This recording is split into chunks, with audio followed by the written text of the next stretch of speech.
For over half a century, American dominance in space has been an undisputed fact. But the critical mistake is assuming the race back to the moon is America's to lose. While NASA's Artemis program navigates public delays, China's methodical, state-run mission is accelerating with alarming efficiency. This is not just a repeat of the 1960s, it is a direct challenge to the entire framework of global power, and it is on the verge of causing a seismic shift. The stakes are higher than you can imagine. July 20th, 1969. Neil Armstrong's first steps on the lunar surface established America as the undisputed leader of human space exploration. For 5 decades, this single achievement created an assumption of permanent American superiority. NASA landed 12 astronauts on the moon, developed the revolutionary Space Shuttle program, and led construction of the International Space Station. This technological leadership seemed unshakable.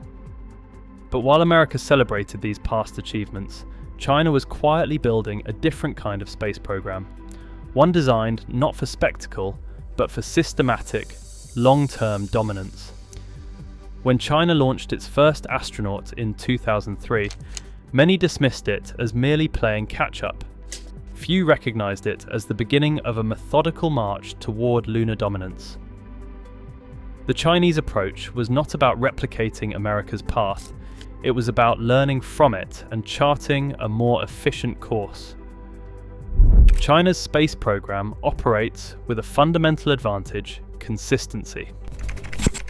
While NASA's priorities shift with each new administration, China's space agency follows a steady, deliberate roadmap, immune to the political turbulence that has repeatedly redirected America's space ambitions.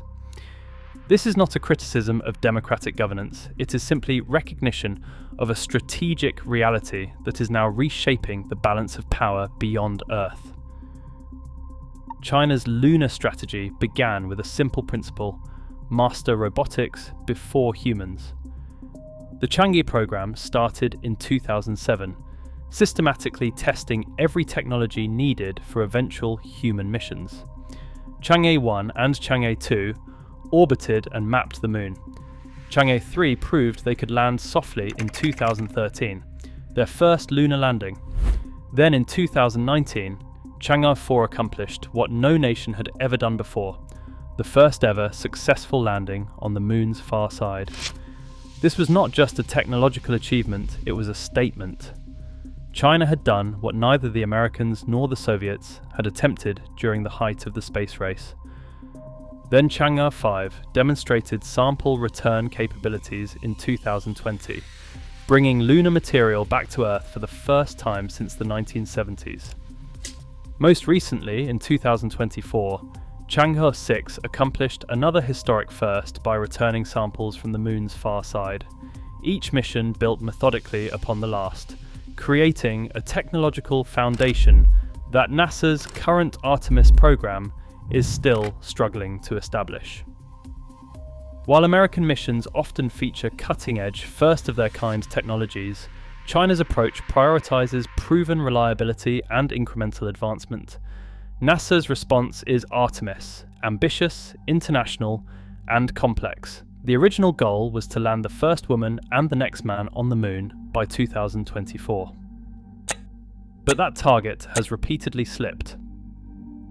The uncrewed Artemis Y mission finally launched in November 2022, but the program has faced significant delays since. As of late 2025, Artemis II, which will send 4 astronauts around the moon but not land, has been pushed to April 2026. And Artemis III, the actual landing mission, is now scheduled for mid-2027 at the earliest.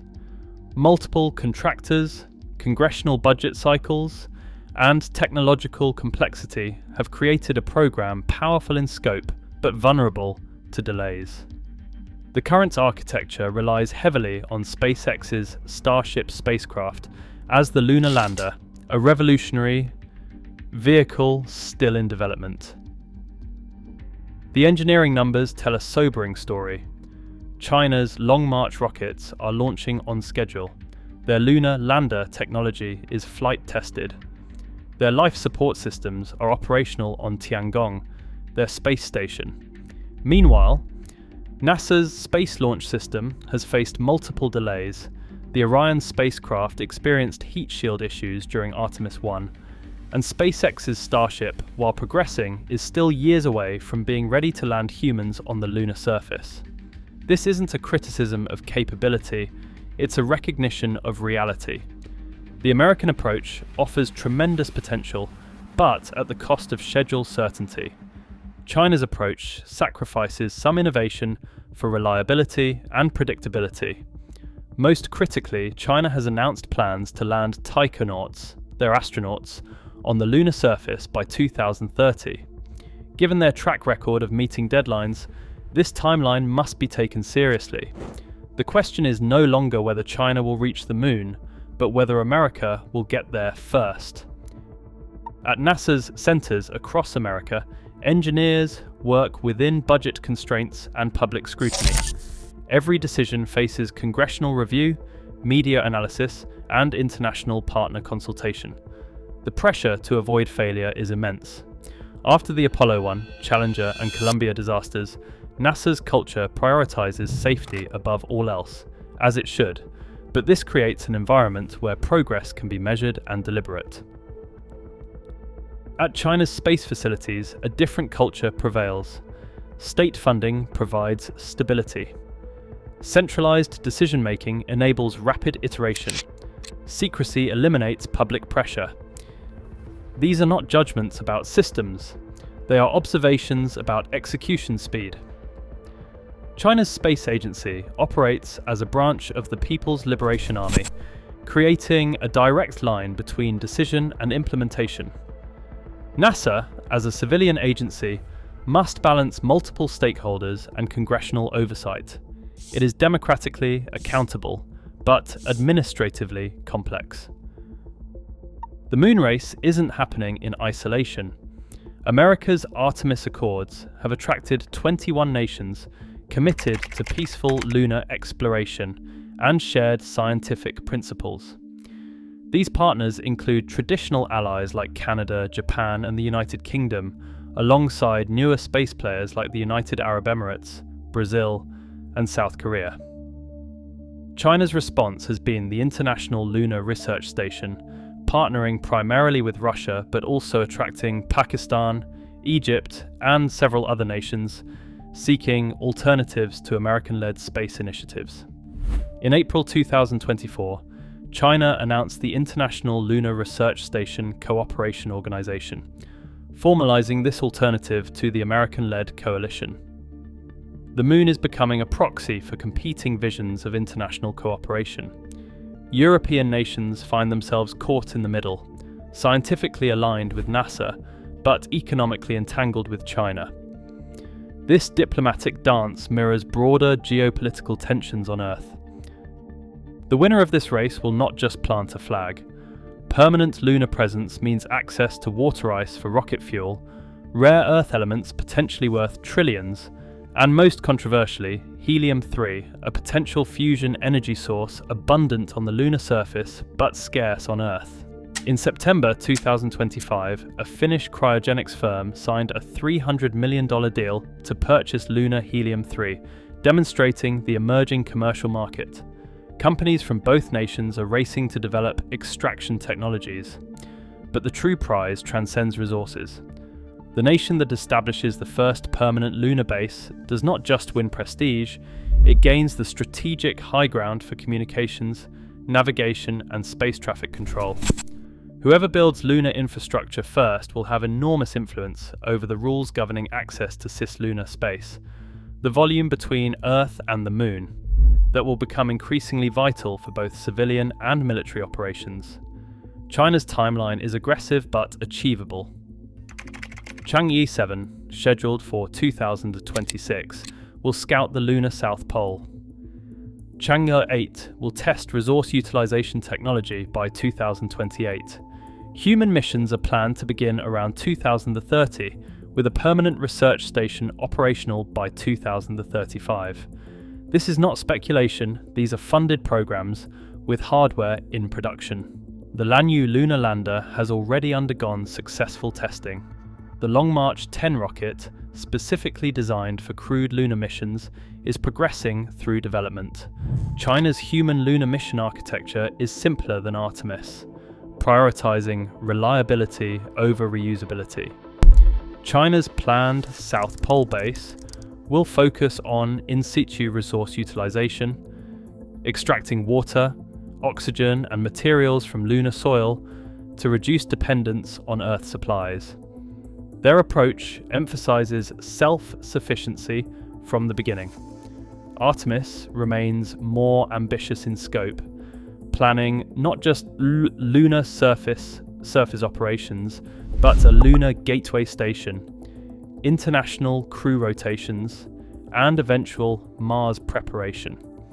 The vision encompasses sustainable, long-term human presence with international scientific cooperation. NASA's approach is both more collaborative and more complex. After the planned Artemis 3 landing in 2027, NASA envisions yearly missions building toward a sustained presence. Artemis 4, now scheduled for late 2028, will dock with the Gateway. Artemis 5 through 10 will deliver critical infrastructure, including habitats and surface transportation. But vision requires execution, and execution requires consistent funding, technological readiness, and schedule adherence, areas where Artemis currently struggles. The incoming Trump administration's plans for NASA remain uncertain. Previous statements suggest support for lunar exploration, but potentially significant changes to the Artemis architecture, which could further impact schedules. The original space race taught us that competition drives innovation, but also that sustainable progress requires long-term commitment. The Apollo program achieved its goal but could not maintain a lunar presence. Today's race presents a different challenge, building permanent capabilities rather than achieving symbolic victories. The winner will not be determined by who gets there first, but by who can stay, build, and expand. Both nations have learned from history. China's methodical pace and focus on resource utilization suggest preparation for long-term presence. America's international approach spreads costs but adds complexity. The competition itself may yield benefits for humanity regardless of who wins. Technologies developed for lunar habitation will have applications on Earth. Scientific discoveries about the Moon's formation will enhance our understanding of Earth's history.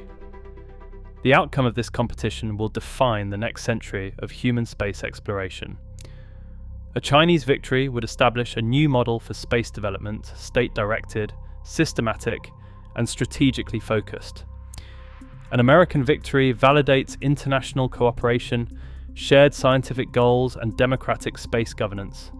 But the real winner might be humanity itself, as competition drives both programs to achieve what neither might accomplish alone.